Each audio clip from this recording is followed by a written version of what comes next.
coming years, in the coming decades, we will face individual discrimination, and it might actually be based on a good assessment of who you are. AT&T, if the algorithms and the big data algorithms of AT&T, they follow you around, they look up, most people don't really understand what's coming. Even most experts cannot really say what kinds of threats, what kinds of dangers the new technologies, especially AI, artificial intelligence, and bioengineering will create. There are a lot of scenarios, scary scenarios.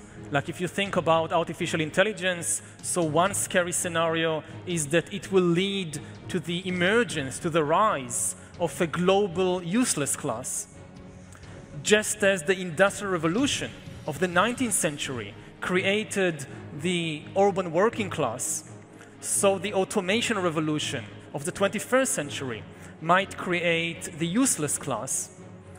And much of the political and social history of the coming decades might revolve around the problems and the hopes and the fears of this new class. Another danger is that new technologies might lead to the collapse of liberal democracy, especially if you think about the combination, the merger of biotech and infotech. They might very soon reach the point when they create systems, they create algorithms that understand us better than we understand ourselves.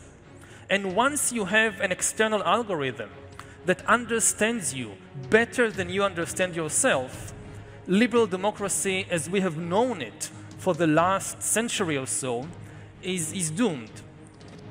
It will have to adapt to the new conditions, it will have to reinvent itself in a radical new form, or it will collapse, because you can say that the Achilles heel of liberal democracy is the heart.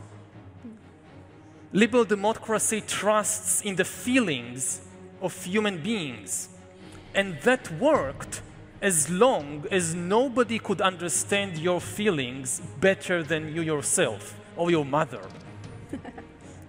But if there is an algorithm out there that understands your feelings better than your mother and can press your emotional buttons better than your mother, and you won't even understand that this is happening, then liberal democracy will become an emotional puppet show. And we have these, these slogans of listen to your heart, follow your heart. But what happens if your heart is a foreign agent, is a double agent, serving somebody else who knows how to press your emotional buttons, who knows how to make you angry, how to make you bored, how to make you joyful? This is the kind of threat that we are already beginning to see emerging today, for example, in elections and referendums.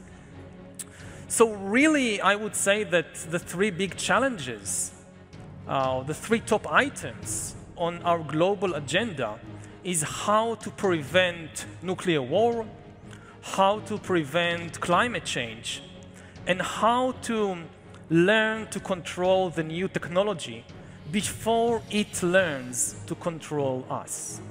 Mother Nature, she has problems also, not our problems. As you mentioned, she's quite keen on extinction. And she does believe in that. And she wouldn't care if we are unable to cope with our problems and go extinct. Yeah. Also, she wouldn't care very much if humankind splits and, say, a small percentage becomes a new species, better adapted to the new conditions, and a couple of billions just go in the way of the Neanderthals and the mammoth and all that.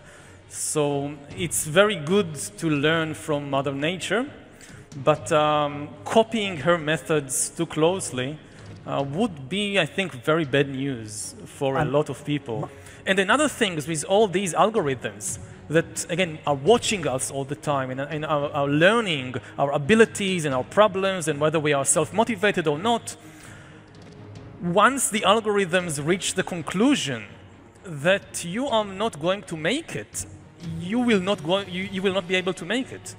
I mean, we are used to this problem of discrimination against people based on wrong statistics. Like in the 20th century, discrimination against people usually took the form of discriminating against entire groups, based either on faulty statistics or based on just religious biases and racism and so forth. So if you were gay, you had discrimination against all gays. If you're a woman, then all women. And one of the things about it is that you could actually do something about it, because most of the time, the biases were not true, and because many people suffered from them, they could join together and have some political action against the discrimination. Now, in the coming years, in the coming decades, we will face individual discrimination, and it might actually be based on a good assessment of who you are.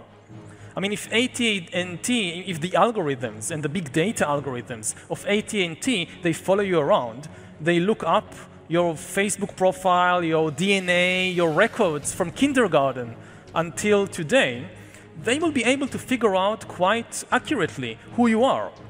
And if they, for example, find out that, oh, he lacks motivation, on the X scale, on the Harari scale, or the Friedman scale of self-motivation, 0 to 10, he is just 7.1.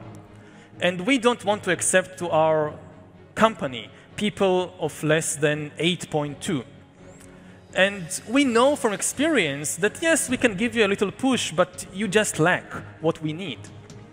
And you will not be able to do anything, or almost anything, about this discrimination.